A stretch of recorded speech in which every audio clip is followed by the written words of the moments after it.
Austria, we went to these anti-fascist groups, you know, went to some of those, right? It was really wonderful to see, you know, what, you know, how you can, in a very creative way, combine research and also with having a real impact on the ground. So that has been, you know, extremely impressive, and you can see the passion that Janine brings to this field, to memory politics, and then think about what does it mean for education. And today we will hear a bit about the future of Holocaust education, and I don't have to tell you that during the time in which we see the rise of anti-Semitism around the world, yet again, you know, how timely this is. And I think it was our premier here in DC just announced that to make Holocaust education mandatory in grade 10 or in high school, right? So it is a response to reality on the ground. And, you know, Janine, the floor is all yours. You know, I'm curious to hear, but you bring this well also partly because you did some of the groundwork working for a research and consulting agency in Vienna, right? So we're very curious to hear about your insight. All right, thank you very much for the very kind words. Thank you for being here today with me and listening to my research. Yeah, so Oliver already said quite a bit of things. I still gonna start maybe with a few words to explain maybe how I come to this research. So Oliver already said I was involved in different forms of activism basically since I was a teenager. And I was, especially since like 2010 or so, very much involved in different forms of Holocaust education. So I did a trainers program to become a Holocaust educator, and then I worked a lot in schools, with school classes, helped them to organize field trips, for example, memorial sites, or did workshops in schools. And over the time, I figured, well, everybody was always asking me, oh, that must be so much work and so challenging and so difficult. And how do you deal with these teenagers? And you bring them like to a memorial site and they all joke and whatever. And I was saying, that's not the problem. The problem are always the teachers. Because they are insecure, they often don't know how to act, how to relate to the young people, what their role is in this setting. So I figured that there is amongst teachers a lot of insecurity about how to deal with the Holocaust, how to teach that. And of course, that has a lot to do with Austria being a post-Nazi society, and how Austria deals with that as a society as a whole, how politics deal with that, and how that is influencing teachers' views, perspectives, and anxieties about this topic. So that is kind of my entry way in that, very much coming out of the practice. And so I felt like, okay, I want to do something about this. I want to find out how we can find a way to teach and to educate about this, I think, very important topic, from a perspective that kind of takes into account these challenges and does not separate it from the discourse we have overall in society and politics around it. Because I feel that is a lot what happens right now. It's very separated, it's very much in the textbook, do what you read it, watch a movie, and then we're done with this topic. So for me, the question is, how do we integrate that? And for me, the question of integrating that, thinking politics, thinking memory, thinking forms of commemoration, thinking transnational forms, institutionalization of memory politics, all of that together with education is not only important because it's very interesting to figure out how that all is linked.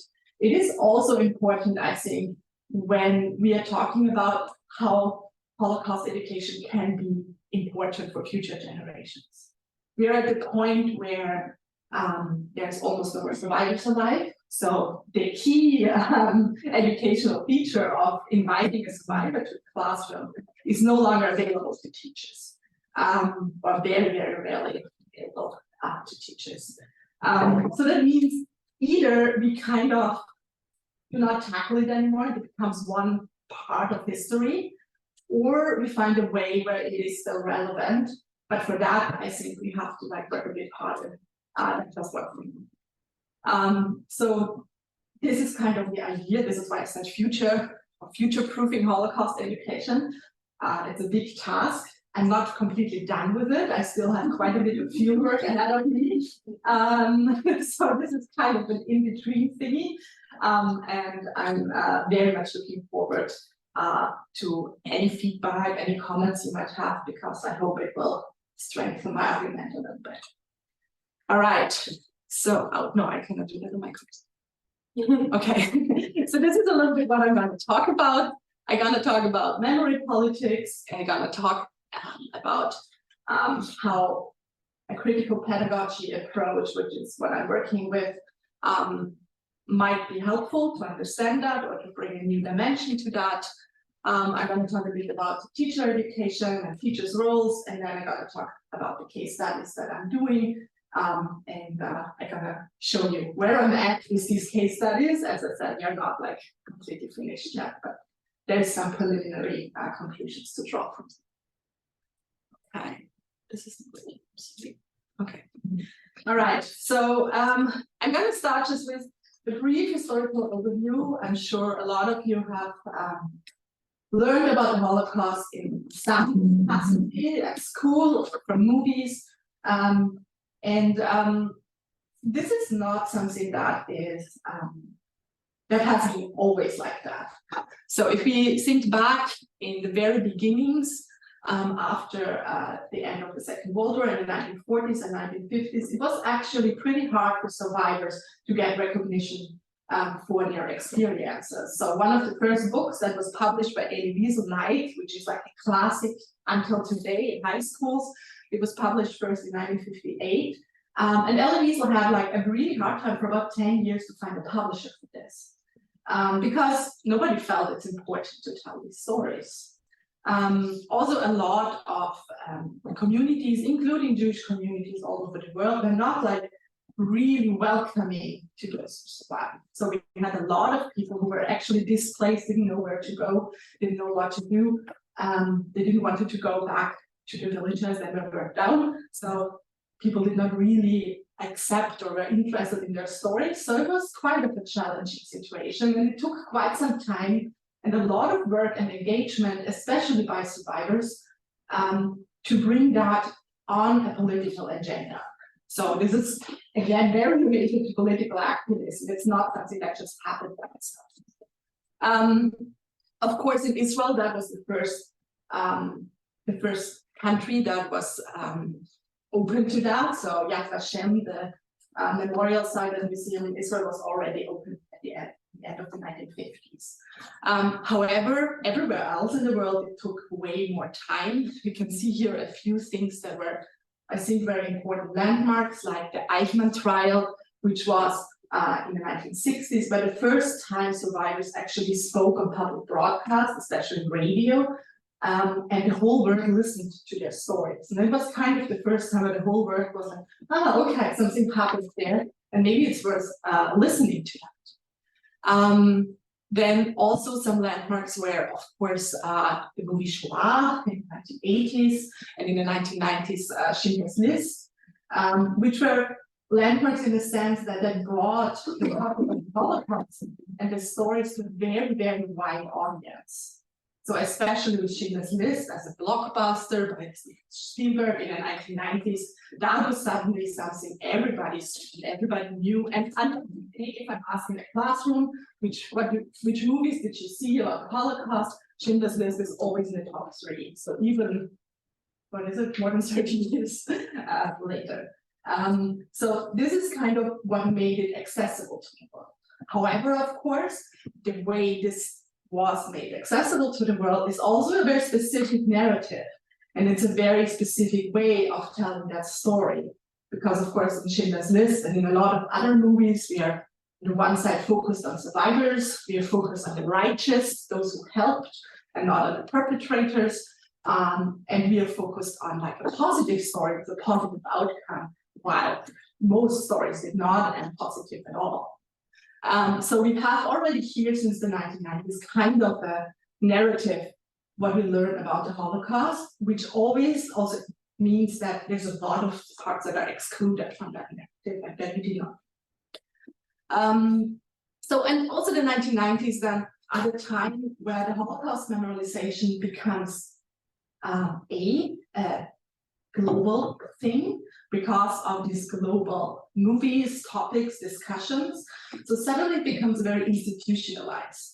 So it is the time where the US founds the USHMM, so the US Holocaust Memorial Museum, in the 1990s. And it's the time where a lot of countries create Holocaust memorials, museums. It is the time where the International Holocaust Research Association, and about 10 years later then the European one, are founded. So we find a process of institutionalization and internationalization. So we have this kind of, there's a transnational idea of Holocaust memorialization, and it becomes a part of international agendas, so of global institutions like the UN. Became part of the UN Decade of Human Rights Education in 1995, and today, if you look at the Social Development Goals, which a lot of you are working with also, it is also part there under the goal number 4 for education. So it is part of all of these policy documents at the transnational level. And of course, it is linked very much to the Universal Declaration of Human Rights, because this, if you look at how they were created, is very much linked with the question of many people: the Holocaust happened, how could we as the world let that happen? And what kind of measures can we put in place for that not to happen again? And one outcome of this discussion in the 1940s and 50s was the Universal Declaration of Human Rights.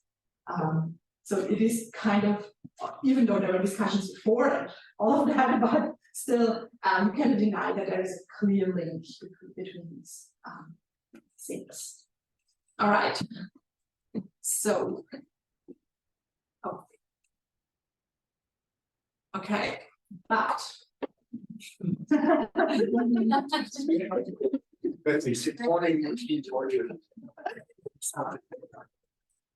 I'm very sorry. So it seems the world is very, very unified in these ideas. However, it's not. You see here our friend Viktor Orban. He is definitely not very much involved in recognizing the role of Hungary in the Holocaust, and has a very nationalist project in Hungary, as you all know. We do have Donald Trump, who recognizes the Holocaust but has his own right-wing and nationalist project ideas. We have Giorgia Meloni in Italy, who is kind of holding up this ultra right-wing party and holding up fascist ideas. We have Putin, who was using the Holocaust and World War II actually as an argument for starting the Ukraine war. We have in all the COVID protests that we had in the past years, people referring multiple times to the Holocaust. Here we have like vaccine protests that are comparing themselves with the Stars of David, as like it's the same to be forced to get a vaccine than the persecution of Jews during the Holocaust. And this is in Austria, also during the COVID protest. We have also in Austria a party that is going to win the next elections with more than 30%, an extreme right-wing party, who is also saying, well, we have to like finish our responsibility, it's the so-called Schlussstrich. So we have to end this debate. We have been, responsible for long enough. So unfortunately, we have a strengthening of nationalist movements, and we have a normalization of far-right ideologies. And many of them are actually using the history of the Holocaust and the memorialization for their own agenda and their own arguments. So I think we do something wrong here. The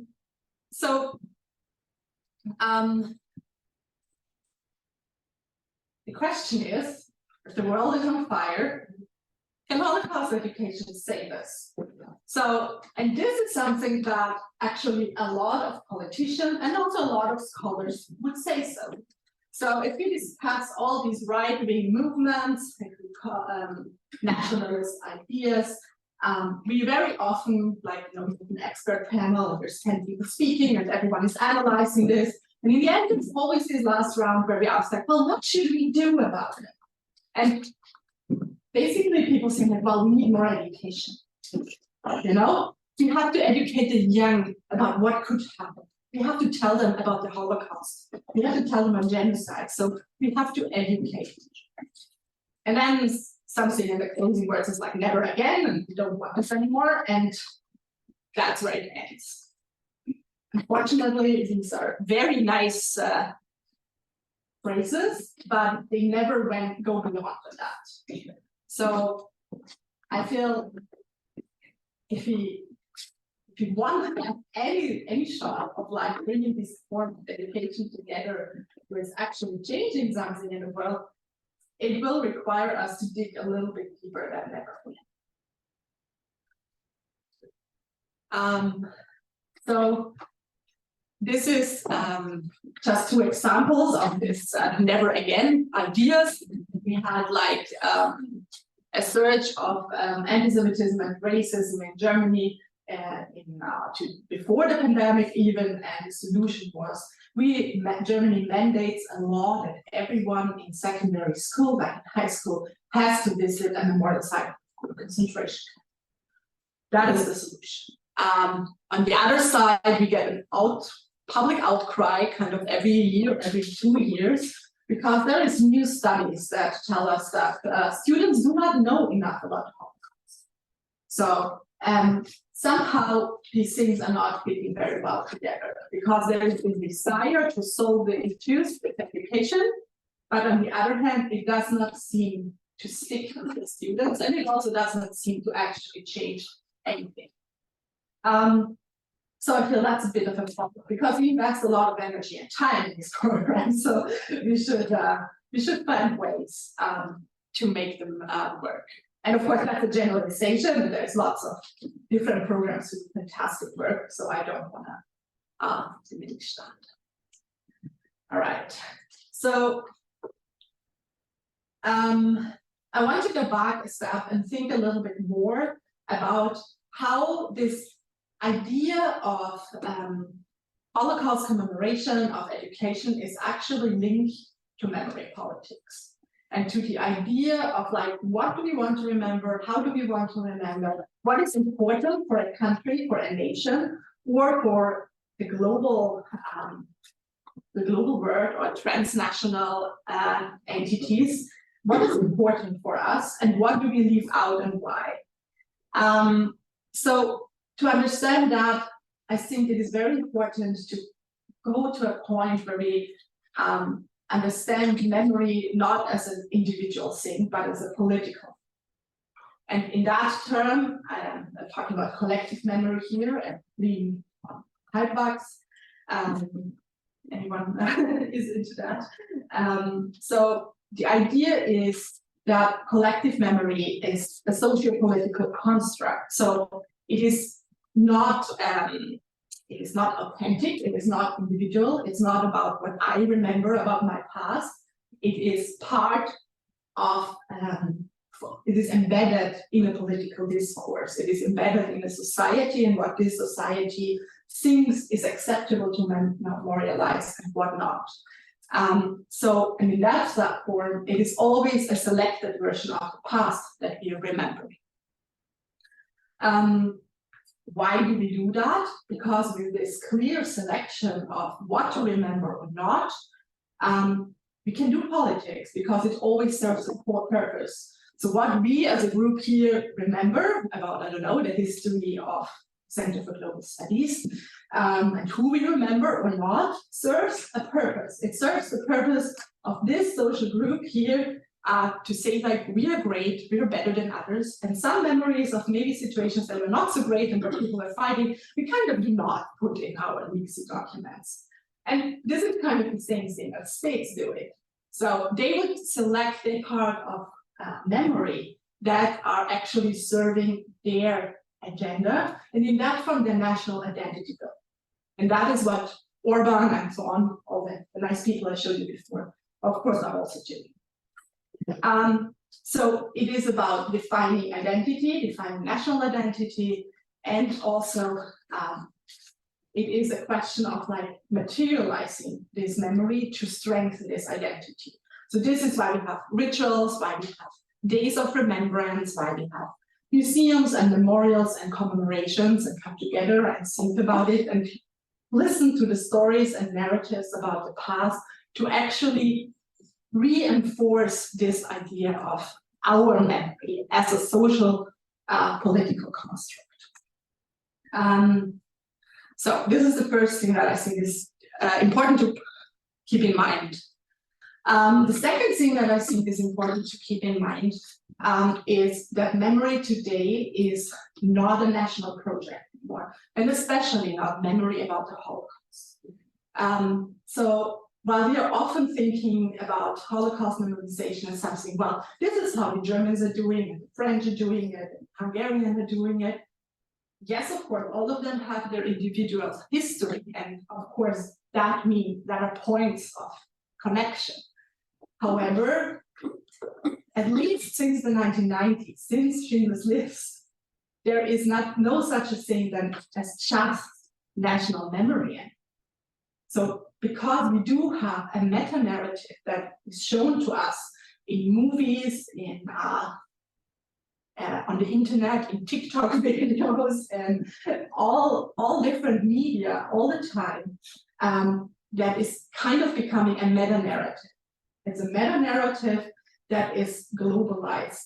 So that means that it is the same narrative that is told about a very clear linear story, usually, of like, well, Hitler comes to power, and then he is having some laws against the Jewish people, and then we have a concentration camp, and then we have the war, and then we have the Holocaust. So, and this kind of story, and then there's the liberation. So this kind of story is embedded in most movies, in most books, in most things that we see. But of course, it is a very linear story, and it leaves out everything else around. All the complicated things, all the difficult things, all the gray zones, all the things where it's not clear if someone is good or evil. So all of these things are left out. So we have this meta-narrative that we are having all over the world, and that we are using to create a form of a transnational memory, of a globalized memory.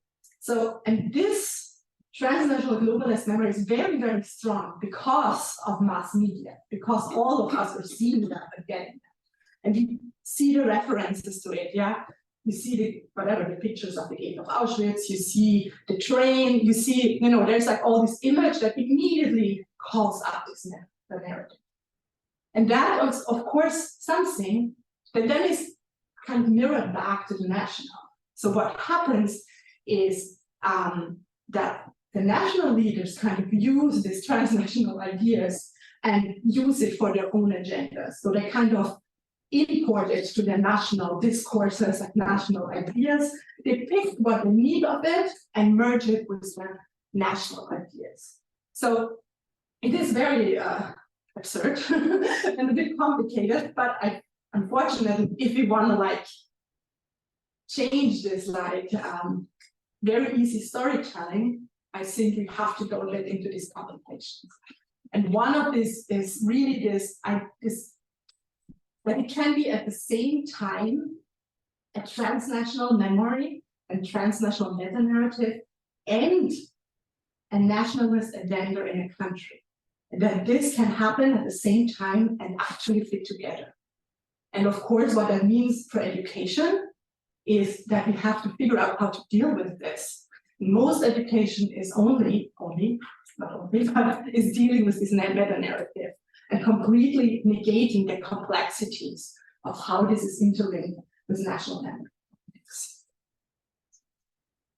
And of course, then as a third point here is, and that is also the title of this slide, is good states remember. And what I mean with that is that the memorization of the Holocaust has not only become a topic that is globally discussed, it is also, as Tony Judd called it already almost 20 years ago, an entry ticket to Western Europe. So, and that was when we are talking about the 1990s, after the fall, So we enter ticket for like Eastern European countries to the European Union, but it is not only in Europe the case. It is kind of, if you want to be in the club of the good states, if you want to be considered one of the Western states, kind of having a plan of how to memorialize the Holocaust and how to deal with that, having a policy around that is mandatory.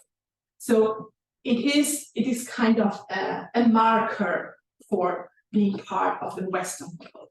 And we see that in many countries. And of course, these countries all have different reasons for it and different own histories with it. But in the end, if you're negated, not remembering the Holocaust, or at least have a policy around it, it's very difficult to be accepted as one of the good states today. So, and this is of course to say that because the Holocaust today in a memorial thing, but also in a political thing, is considered as a stand-in for the ultimate evil. So it is what we as the good states, what we as the Western world are kind of juxtaposing us against.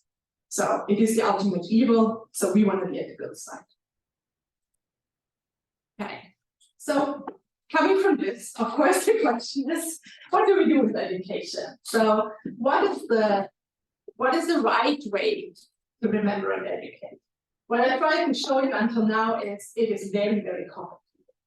And I feel that is a bit of what I'm trying to do with it, is just to complicate this whole discourse and take it away from an easy, never again, and let's watch a movie situation. So the world is not unified in its ideas of how to remember the Holocaust. And basically, we do have kind of two camps here.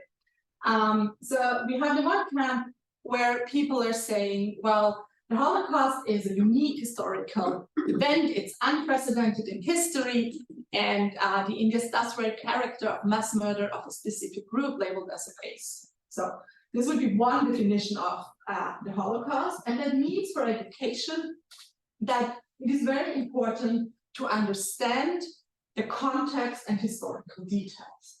So this argument says it is this one case in history, so we have to understand the history in details and its complexity to even be able to reflect our today's society based on that. So this would be the one part of the discussion, yeah? And it's very much a discussion we are having, for example, in Germany, we are also having in Austria, we are having in Israel. It's very much a discussion that has been driven for a very long time, especially by survivors and survivor activism.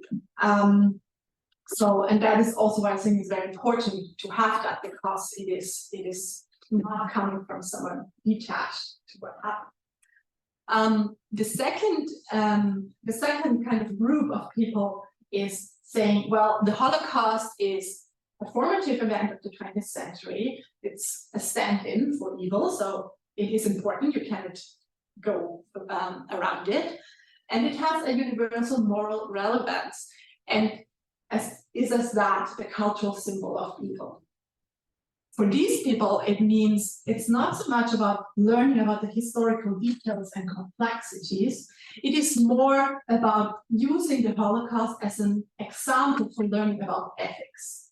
So it is kind of, and this is where people try to embed the human rights framework and say, like, well, the Holocaust is one of many genocides, and what we have to learn is ethics and how we as a society deal with each other in a better way. But the historical facts are not.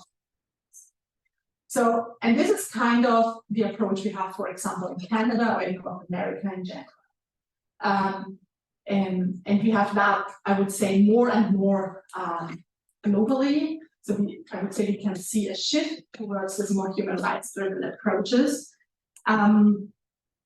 Because, of course, we are also in Canada, and I will get to that later, and in many other countries, we are not living in a vacuum. So, and of course, we have a discourse of like the genocides that are happening right here and at our doorsteps. So we cannot So of course there's a criticism of saying, well, you're talking about the Holocaust and you're not talking about the Canadian genocide. So how do we negotiate that? And that is the approach in many, many countries. We're saying where people are fighting for the recognition of local genocide, they say, well, it is important to find a framework where our genocide and what we lived through and our experiences are equally valid as the Holocaust experience. And that's a valid point. So I would say both of these approaches are very valid points. Yeah, it's difficult to say either or. However, we are definitely driving into a more human rights oriented approach, globally speaking. However, we also have a lot of criticism around that. That would be that it's very focused on moral learnings. It's very much focused on individual action and not so much on politics and the politicized idea of memory politics and remembrance, and that comparing without deep knowledge means oversimplification. So that people try to compare different genocides with the Holocaust, but because there is no in-depth knowledge in the classroom or amongst the students or in the discussion room, it stays very much surface level, and that leads actually to oversimplification and to what I would say a repetition of this very linear meta-narrative. So it's not complicating the history. It's complicating it by comparison, but not with itself. Yes. Okay, so what I'm trying to do is to find a way to bring these things together. So, and I'm trying to work here with a critical pedagogy perspective. And why is that? Because a critical pedagogy perspective understands education per se as a political space. So that means that our schools, our institutions are embedded in the political sphere and not outside of that. That also means that schools, that also universities, all educational institutions have kind of the Canadian educational theorist Adler King say hidden curriculum. So that means that they are not only educating about some subject, they are also transmissioning values, norms, beliefs, and in that form reproduce societies with all its shortcomings and inequalities. So that means we do have a bit these different ideas of education. So we have a very, I would say, old-timey understanding or a non-critical understanding, a technocratic understanding of education would be, well, the teachers are the ones who are kind of showing the kids the world, but it's not up to them to decide anything. So they get a set curriculum that is designed by the state. They have materials, they have textbooks that are agreed on also by state institutions, curricular commissions, and so on. And they kind of just perform the education. So in that setting, teachers and educators have very little agency to do anything. And however, in the critical pedagogy perspective, we would say teachers are transformative intellectuals. So they're people with their own mind and their own ideas. And they do have an agency of like specific ideas they want to showcase, the specific focus they want to set in classrooms. So that is one of the important things when we're talking about teachers and who is doing that work. I think it's like, how do we conceptualize them? Yeah? And what do we think teachers are and can do or cannot do? And as I said, educational institutions as political spaces. And I put here a picture of the student protest thoughts already a long time ago, in 2009, somewhere here in the room. And where I just want to say this, like, educational institutions are political spaces because of everyone involved is engaging in this and has an idea of how to change it or not to change it. and especially universities, and that is what we're talking about when we're talking about teacher education programs, are very political spaces because it is where people find identity and find ideas of who they want to become, how they want to live. So this is not a non-political thing. Okay, so now we're getting more towards the case studies and the practical stuff. So the question is, who is doing the work? Who are the teachers? What is the teacher's role in Holocaust education? And to start with that, I think it's very important to keep in mind that most teachers start their careers extremely young, most of them directly after high school, start teacher education programs. And that means that what kind of teachers they want to be, how they want to act, is very much influenced by their own school and high school experience. And this is especially true when we're talking about complex issues like Holocaust education, where they're extremely influenced by how they learned it and what they learned. It's also very true about math, because if someone is deciding to become a math teacher or not, it's very much influenced if they need to become a math teacher or not. So this kind of choices and decisions of what topics someone is interested in and how they approach them is very much influenced by their own school education. And that is why it's so important, as I said, this is to understand university teacher education as something that is transformative, and that is something where teachers can build their own identity and also reflect on their own learnings at high school or at school in general, to do different, to do better, or maybe to do the same if it was very, very cool, but definitely to reflect on it and get an idea of who they want to be. So it is about finding identity, and Martha Blitzen is saying finding identity as a teacher, or probably as a human in general, is an ongoing negotiation. So we are always influenced by new things and by new stuff. So we always negotiate a little bit. Ooh, does it change what I think about it? Does it change who I want to behave, who I want to relate to people? And of course, but teacher education means it's kind of a safe space for doing that. It's set up for helping students to find that identity. So it has a very special function and role in these very few years that students are here, to kind of leave their identity as a student behind and find their identity as a teacher. So, but of course, it changes over life. That is also why we always have to talk about professional development and stuff that happens after teacher education.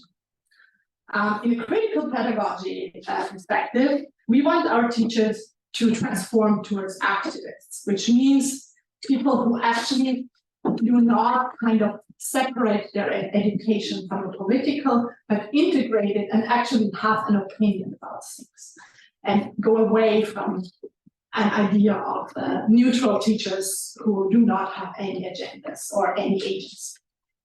But of course, this idea of teachers as activists is also tricky, because we want to know what kind of activists are there. So if we want to have teachers who become that and have this understanding, that puts a lot of weight on these few years of teacher education to help them to develop that identity where they can act also in a political way in an educational setting. And of course, not to forget is that especially education about the Holocaust is extremely challenging for teachers. Because teachers are asked to talk about horrific topics, they talk about atrocities, about mass shootings, about traumatic experiences, and they have to talk about it and teach that in a way that students of different age groups can understand that, which also requires them to understand that very well, and then to find an age-appropriate way to discuss it and to talk about it. However, it's not the only thing. They need to engage with parents, with school leaders. They need to, who are like criticizing them for what they do, or who expect different things for them to do. So because, as I said, everyone has an agenda here. So it is very different opinions all over, from high-ranking politicians in the Ministry of Education through the parents who come in about the Holocaust. Everyone will have an opinion what students should learn, how much they should learn, what should be the focus, what should be left out, how gruesome it should be, and how not.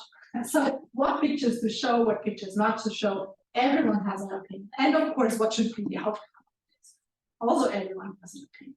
So teachers are often in a kind of a hard place here because a lot of people try to influence them in their teaching. And then there's other factors come into it. So they have very often, especially in Europe, but I think also in Canada, they have a lot of students in their classroom who are not part of a homogeneous target group. So we do have students in our classrooms. If I think in a classic Viennese classroom, we have a lot of students who are coming from different countries, whose first language is not German. And we have a lot of students, especially in the past decades, coming from places where they experience war, where they experience genocides, where they experience trauma, or where their parents experience that. So, and of course, talking about atrocities and war and trauma means that they are triggered with that. And as a teacher, you have to kind of deal with that and to make both of that a topic in your class. So it's again another challenge. Then, of course, we have the whole social media world, and the social media world is not only a good one. We also do have a lot of bloggers, YouTubers, and so on who are denying the Holocaust, who are saying, who are like are anti-Semitic, who are racist, who produce a lot of hate, and all of that is on the phone of the kids that are coming to school. And some of them see it every day and they send it to their friends all the time. So that's another thing we have to deal with as a teacher.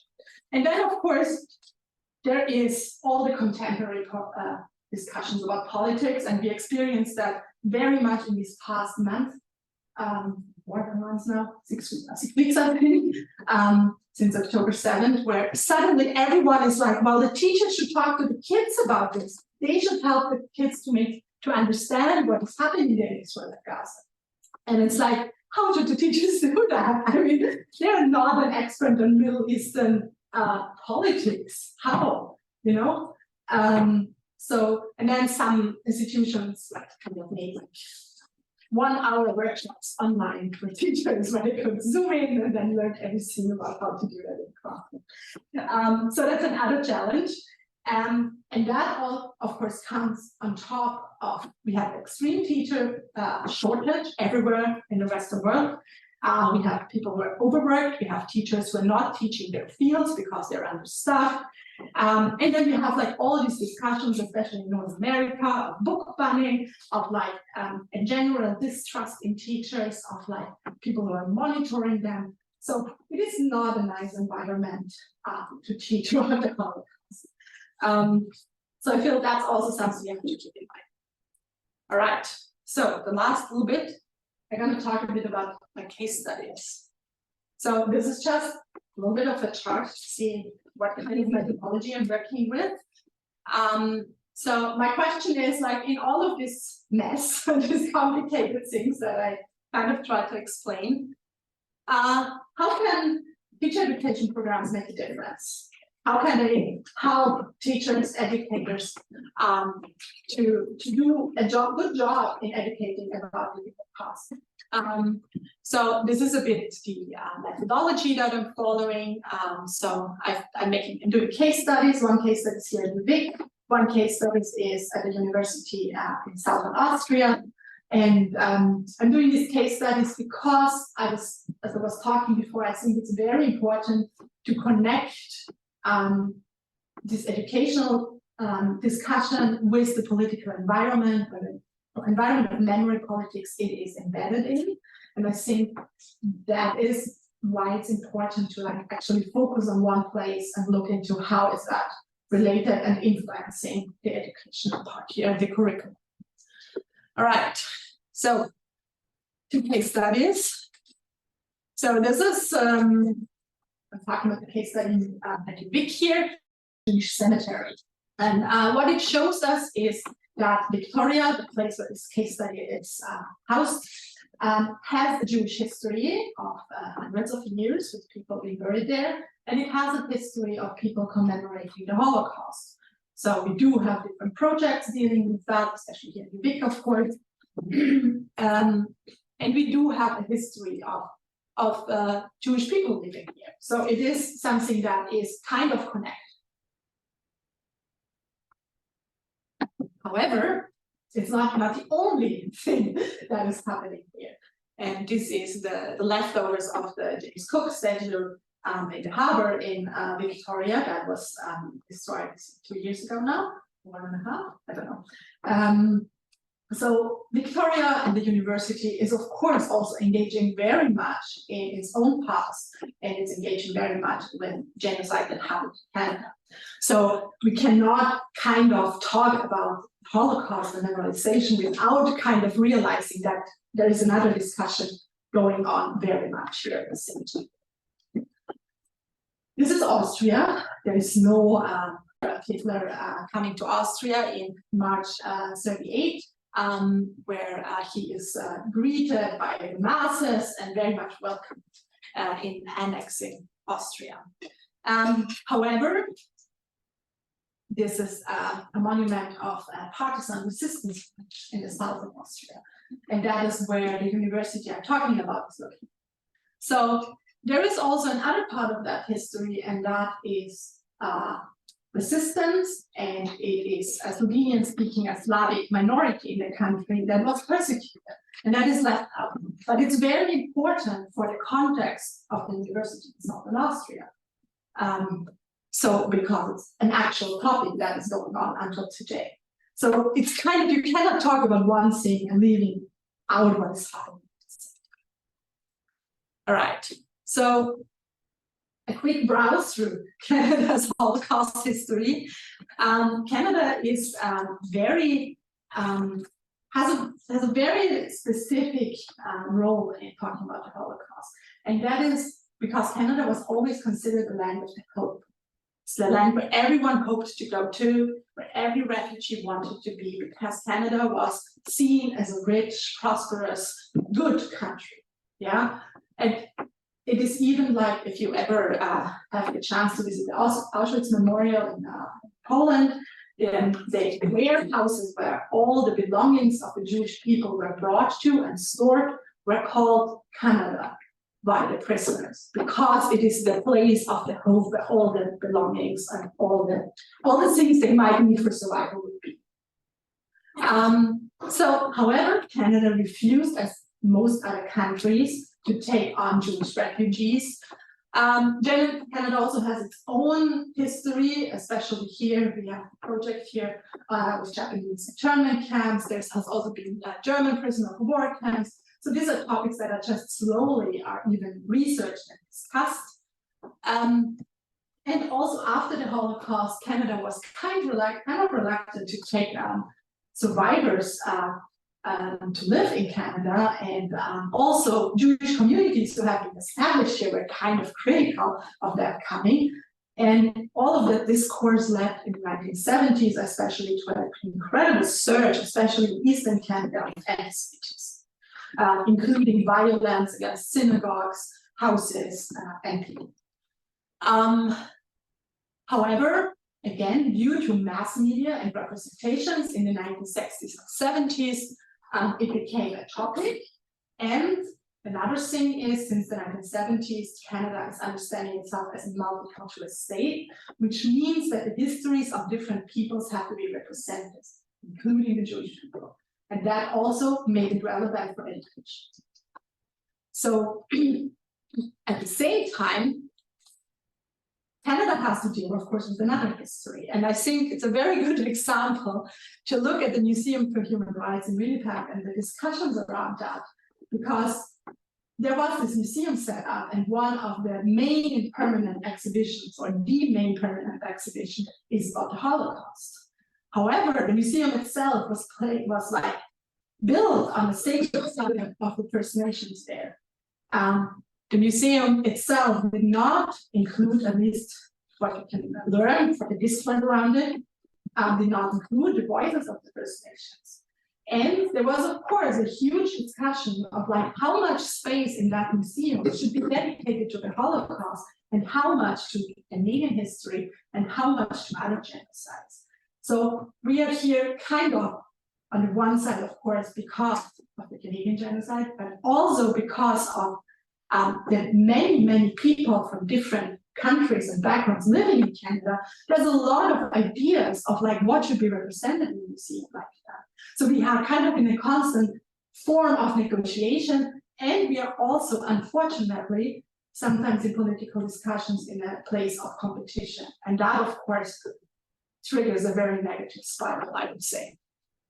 However, so Canada moved towards a human rights lens, which means that they started to consider the Holocaust as one of many examples for genocide, and that is something that we can see then in teacher education programs. So if we look at UVIC, we can see Holocaust studies is absolutely not mandatory in any undergrad programs here.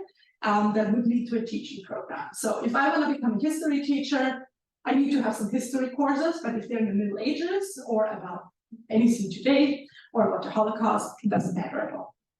So, but there are several courses available, especially at the history department and at our department at the German Studies. However, they are not linked in any way to the teacher education program. So it's completely separate. So if students are interested and willing and they want to do that because of their own interest and background, they can do it, otherwise not. So, and absolutely not included in the teacher education program. So at the school level, we do have them kind of included, but not really. So the Holocaust is actually not mentioned really in the BC curriculum of 2018, except from grade 12 genocide studies course, which is an elective, it's not a mandatory course, and there it would be one example of that. However, as Oliver already said, there will be a Holocaust education mandate starting in 2025, 2026 and 10th grade, and it's going to be a big challenge for teachers to even know what to do. So, and this is a little bit like from my research. So what I can learn and can tell you from the interviews I did here and the document analysis that we did, teacher education candidates are absolutely not prepared to teach about the Holocaust. So what I hear from them is it is not included in any classes, it is not included in any social studies classes.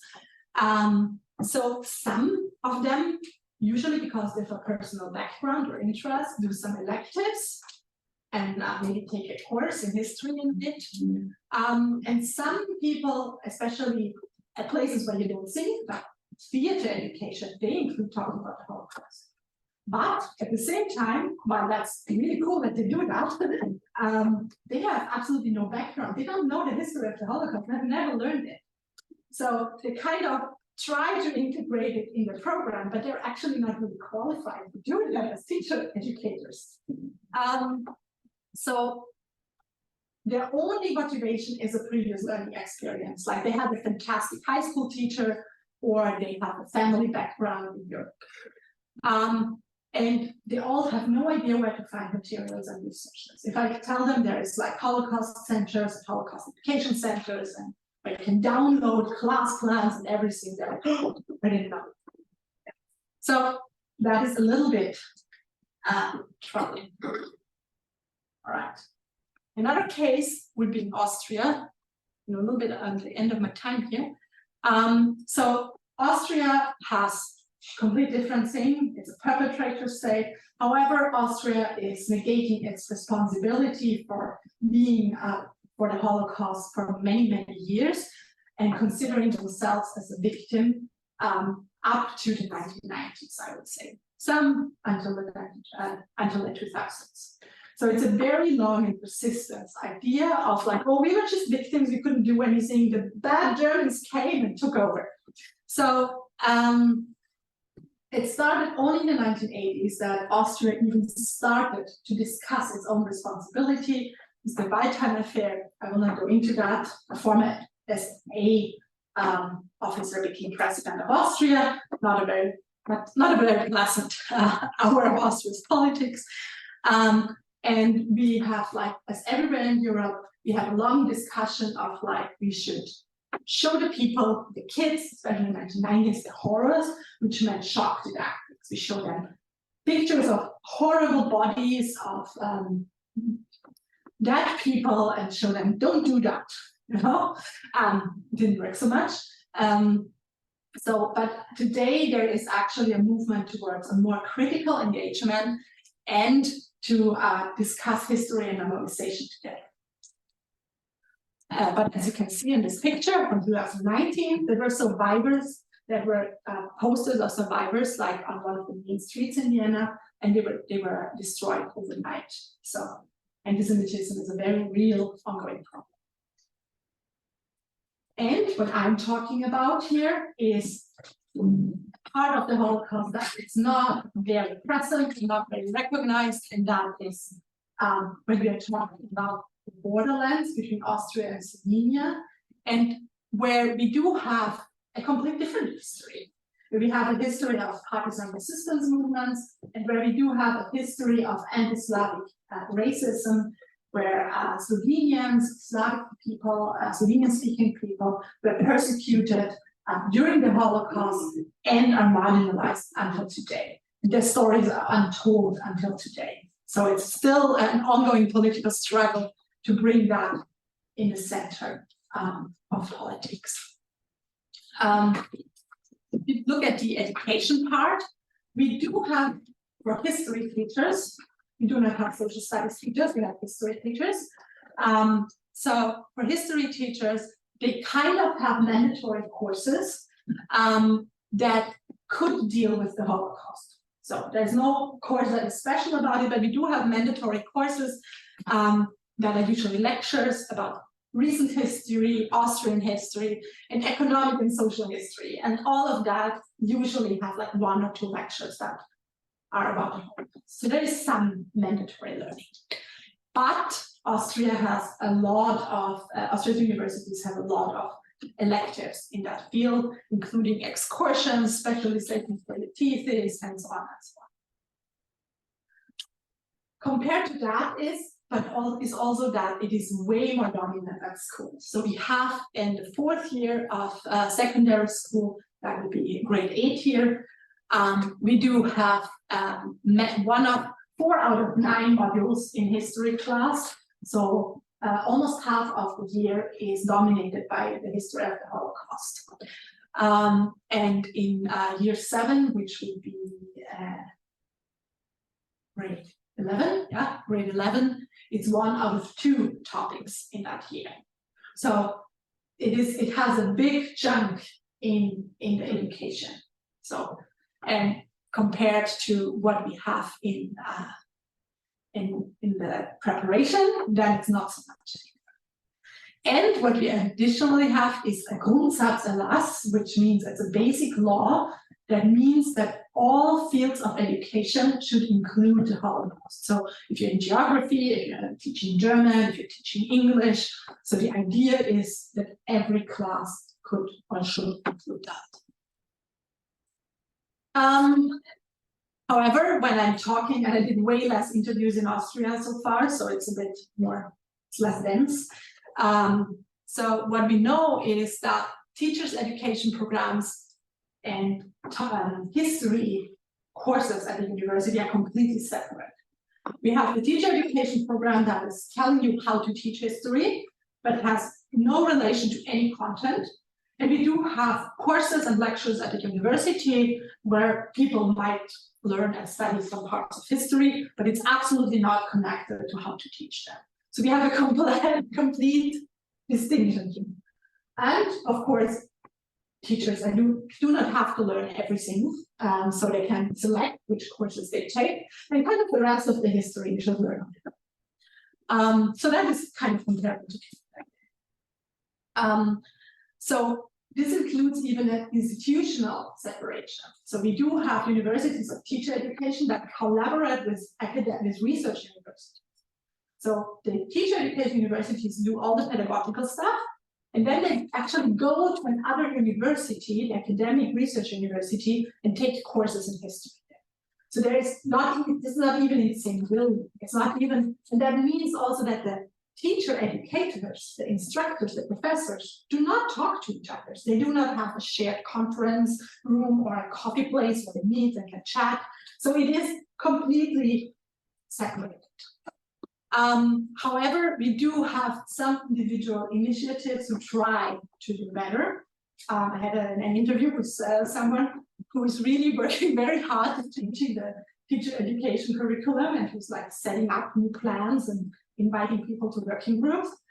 But so far, all of that is like just disappearing as soon as he's like sending it to the Ministry of Education, who would have to decide on this. All right, so overall, we can see that at both countries, teaching content and how to teach are considered different spheres. They are not thought together. And that, of course, has a lot of consequences for the competences that teachers can get. We do have a lack of structural integration of the Holocaust in local histories. Also, that is kind of seen. And it's not linked at all or thought together. Memory politics are not considered part of teacher education and pre-service teacher training, and Holocaust education is not mandatory for pre-service teachers. So, which means there's opportunities for minimum and maximum engagement. So you have teachers who kind of do nothing about it, and that means in a classroom maybe they will do nothing about it. And you have some who like take 20 electives and will become amazing teachers. So both is possible. Yeah. As a conclusion, I would say you need to complicate Holocaust education. Yeah, so because otherwise it would be boring.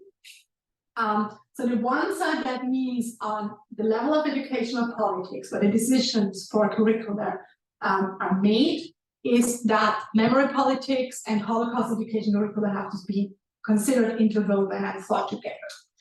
And at the level of teacher education programs, it is about including this kind of reflection of national myths, of identity, of ideologies, of all the memory politics within a teacher education program, to be even able to kind of create a different form of education around it.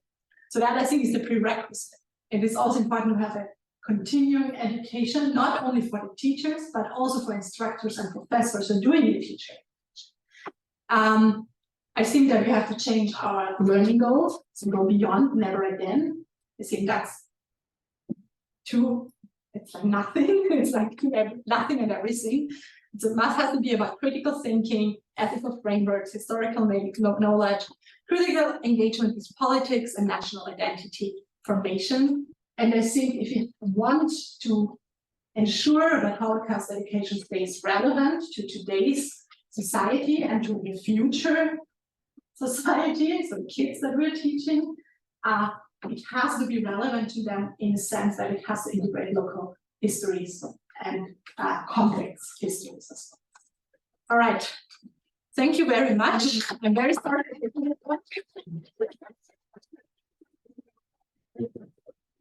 This exciting trip through your research, and you look back and forth, and thank you for including the pictures from our study tour. So that was so that was a way of in practice, thinking how to link memory politics and the history of the Holocaust and other histories in 20th century Europe. So I would like to start off with a question for 20 minutes. Peter, go ahead. Then Peter, you find it out. Okay. So picking up right at the end when you one of the goals of Holocaust education should be to challenge one's own frameworks. Mm-hmm. So I'm thinking not necessarily of the teachers, but of the students. And to me, one of the most effective ways of doing that, of challenging one's own frameworks, is to send kids at 16, learn about it there. Be confronted with, as you pointed out, with the different memory and the different politics and the mobilization of that discourse in that environment. So, you know, in Europe, we have a lot of these programs that send people, you know, travel so far to get to a different country, right? I wonder what role that kind of initiative plays in your framework. None so far, but I think it's an interesting point. Well, ad hoc, I would say the question is like, it's not enough to send someone to another country and do an Erasmus semester. And that's what I did. It was fantastic. But I think there needs to be some targeting in like how to address these questions in an exchange. So it has to be kind of developed frameworks. And it doesn't have to be long. Maybe not everyone at high school can do a year or even a half year long exchange, but classes often travel for, I don't know, 2 or 3 weeks to a place. Yeah. And if in the curriculum, even of those 2 or 3 weeks, something, you know, an emphasis is put on history and politics that includes Holocaust education, Yeah. I think that would be particularly eye-opening, and it would be get people, you know, get young people to think, well, this is different from what I heard at home. Yeah. How is that? Maybe because we were at the London Tunnel, right? And so what we did is the study tour was we look at how the concentration on both sides of the tunnel that was built by slave labor, right? Yeah, and was, you know, how was commemorated. So in Slovenia and in Austria, and it was really, you know, exactly the very different right approaches, the politics of it, and I think that was a good learning experience to see, you know, how the very same thing can be commemorated in very different ways, right? With different forms, those approaches. So I think that's speaks to that's right. I wasn't Sammy. Yes, thank you for this interesting presentation. So about the Canadian relationship with Jewish refugees. So at the EUCA conference in 1928, the representative of Canada said that none is already too many, right? So that's the relationship of Canada towards Jewish refugees. My question is regarding the memory politics of Austria and the Holocaust, right? So I lived in Vienna for 3 years, amazing city. And when you said there are no Nazi monuments there, thanks God, I disagree actually. So this one I would really like to know your opinion about, because this one that's absolutely fascinating, but also like very disturbing to me, is the number of monuments which commemorate the casualties of the First World War. So you have like, oh, our dead commemorate this, 1948, 1914, 1918. Yeah. But then just afterwards you have, oh, our dead commemorate 1939, 1945. And then the place where they died, oh, Stalingrad, Stalingrad. And I'm like, what? And it's very surprising to me because nobody seems to notice. And in my, I mean, of course, in my perspective, in my experience at least, the Austrian society seems to, which my experience of the Austrian society is very limited. It's basically Vienna-based, university-educated, managerial, creative class, so it's not representative at all. But the people I hang out with in this milieu, you know, they are kind of, they have the correct understanding of the problem. So they don't die, or you know, Austria was the victim of Nazism bullshit. At least young people, people who are over 40s, does not matter. But nobody seems to notice, nobody seems to care. And these monuments are there. And you hike through the Austrian countryside, you have this huge Balkenkreuz, you know, with these big, you know, our dead brothers who died in Stalingrad. Yeah. So what do you make of this? And why nobody seems to care? Yeah, no, you're absolutely right. Yeah. So saying there's no Nazi monuments, it means there's no like equivalent to like James Cook. I do not have a particular statue that would show pictures. But of course, if you're talking about commemoration, then we have in every village actually this equalization of the First and Second World War, and we have this equalization of like kind of war is war, so whatever happened is the same, and we are mourning the losses of our village, and there's no contextualization whatsoever what they did, where they died, and so we have people who were probably young people who went to war without like a lot of ideology next to people who worked in former concentration camp and these memorials. So, and of course, that is very conflicting, and there is some people who are working on that, but it is a very, very minor discussion, I would say. Yeah. It's literally everywhere, right? Like, It is, yeah. almost every Yeah. street. Yes, no, And you have basically have these monuments, right? And then you also have this golden, you know, on the, so now they are inaugurating these golden plaques, and near the Yes. doors were Jewish people there. You have the name of the Jewish people who were deported from there. So on the same street, you have a monument to a dead comrade who were killed by the Soviet Stalingrad, and then you have to the entrance of the same door this golden plaques with the name of the Jewish people who were deported. This is beyond schizophrenic. yes.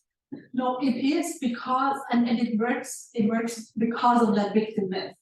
Because in the idea, in the idea of the Austrian national identity formation after 1945, Austria was not a perpetrator state, but was a victim of the Nazis. And at the point where you were a victim of the Nazis, then you mourn, of course, the people who were victimized and who had to do that and who were forced to do that.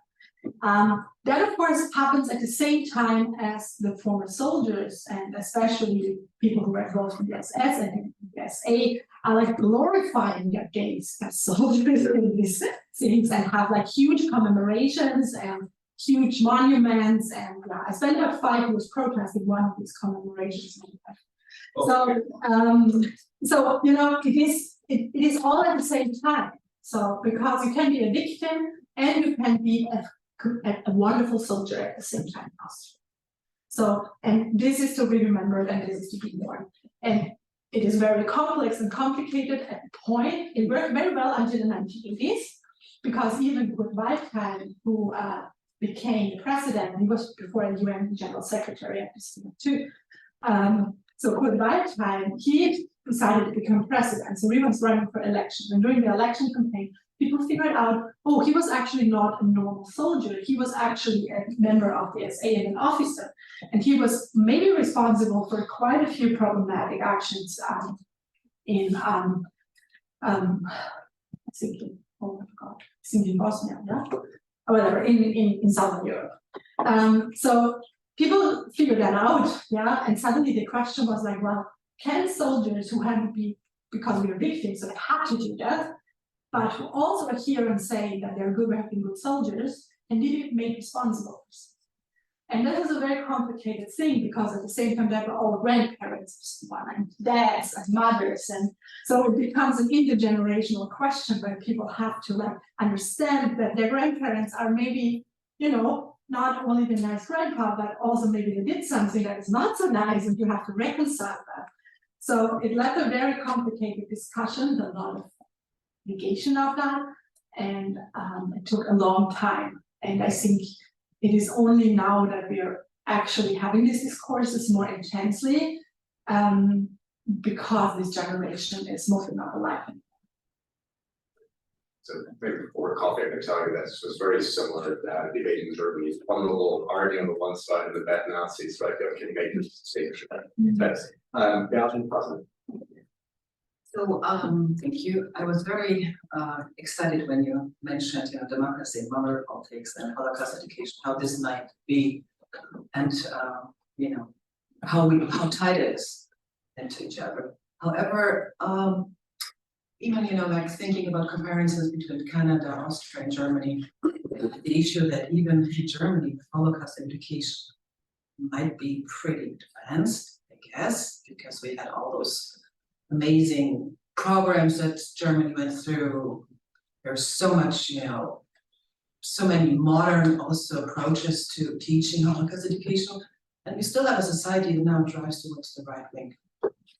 You know, so the question is to me, is it really a teaching about history and how we teach it, or are there any other ideas about the core competencies that people or students should have, like empathy, critical thinking? I think this is maybe more helping the Holocaust education as to try to figure out how to teach, because at the end, we are very self-driven. Students are very self-driven by discovering the world. As Peter said, when they're, you know, traveling to another country, they kind of understand there are a lot of critical issues and situations they're exposed to, and this is how they learn. So somehow I find your analysis is kind of still staying in the same framework of our knowledge, how we perceive knowledge. And I think in today's world where it's so complex, we need different approaches, even ideas how to connect teachers and students with the real society, with politicians. I think that politicians should always be at the school and talk to them so that the kids actually realize what's happening and how the narratives are perceived and, you know, perpetrated. Or so in a certain way, I think if we don't go further than that, somehow we don't serve the students' needs, and they're extremely I mean, there's so much knowledge around them today. That's the thing. The teachers play such a little role at the end. I mean, they can play a big role, but what I observe from my own children, they have tons of materials and they're exposed to tons of influences. So if we don't focus on the core competencies of humans to understand that empathy, for example, is the much biggest teaching tool to understand, oh, there's people that suffer. Holocaust, of course, is one, but as you mentioned, traumas in a lot of other societies. So how would we respond to that? No, I mean, I think one thing is what I tried in the end to say is that I think we have to revise learning goals for Holocaust education. And I mean, that's the question of empathy, that's not a new thing. So Adorno wrote that in the 1960s. Yeah. So like when he was writing about education after the Holocaust, is the premier demand of education has to be that this is not happening again. And in his conclusion, it means you have to have empathy. That's the only thing that can say this. So it's not a new idea. So I would say, yeah. However, I think because it is such a conflicted and challenging field with so many different interests and actors that are using memory politics for identity building, for nation formation, for the idea of creating in-groups and out-groups in all different variations. It is not as easy because the students are still part of this world and they're still growing up with these discourses around them. And I think they need to have a way to understand them and understand what is happening there, and to not be just kind of driven by them in whatever direction. So they need to have the tools to understand and reflect on them. And for that, I think I need some way of historical knowledge, but of course I need way more competences of criticizing that, and also and what I think is the most difficult thing for a lot of people is the competences for criticizing my own people or my own, we all have, I don't know, in Canada it's even less so, but in many countries you're brought up with we have like national holidays, and you have the flag, and you're also proud, and whatever.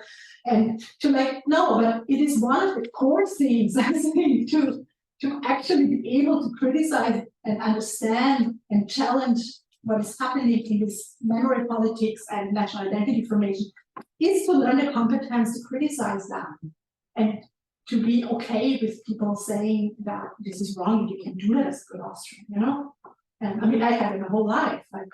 How can you do that? How can you be say these mean things about your own people? Don't you want to defend them? And the thing is, I think that is the core thing to learn. And of course, it's about empathy. Yeah, I think it's more complicated than just the competence. We're quickly ending the end. Maybe before I go to you, I read Rod's question because it's it somewhat ties, and then you can then maybe we give it back to Janine for a final reflection, and then you can address these two last questions in one. So Rod says, my teaching about the Holocaust and human rights framework as one genocide among many be a way to use that education more fruitfully to deal with current and future ethical crisis rather than revisiting the past. So in a way you spoke to this already in your presentation. Pascal.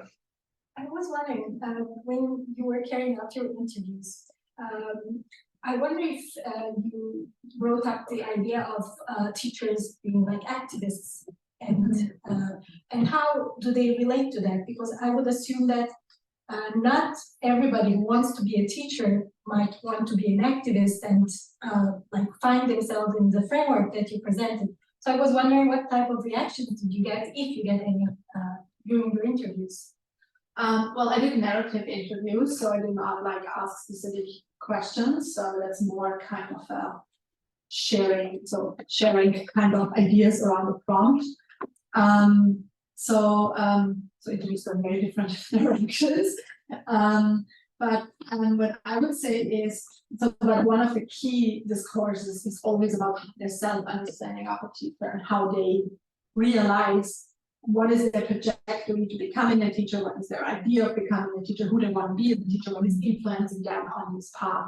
And that is, of course, its core of like identity formation.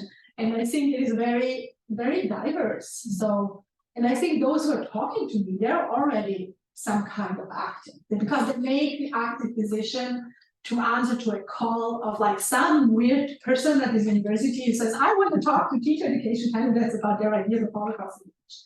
So, and as I said, this is not a topic in the teacher education program. So to find a few students who are willing to talk to me about that was A, very challenging, and B, it already is a big filter, because they already have this, they already made a decision that this is important. So yeah, so I think those probably see themselves more in the realms of activism than probably others. What about, going back, I think you had these two goals in your slides, right? On the one hand, human rights education, Holocaust being part of it, which, however, then that's a debate, compromises the uniqueness and the singular status as a Holocaust as a reference point for this. So there's always a tension. Yeah, well, I think there's of course always a tension. It's not getting easier. It's, I feel, a very challenging discussion, because I feel both of this is correct, both of this is equally right. So I think one thing is trying to get away from a competitive framework. That is the first thing, to accept that the hard things in our discourses and in our politics can exist at the same time without being in a competition. However, that is also very easy to say, because it's politics and it's about finances, it's about funding, it's about attention. So it's not so easy when you materialize that, I feel. So it gets more challenging. I think, this move to a human rights framework only, I think, is very difficult, because it has the danger of oversimplification, because it's just one of many. So we simplify all of them kind of, instead of diving deeper into understanding. And the second thing is, my bigger criticism in this human rights framework is that it is usually very much driven by an individualistic perspective.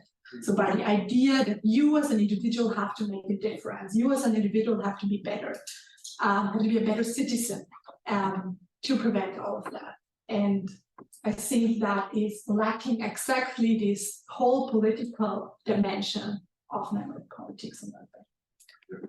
Wait, Mike has the last. Yeah, thanks so much, Janine. Yeah, I find we share same interest in terms of collectivism.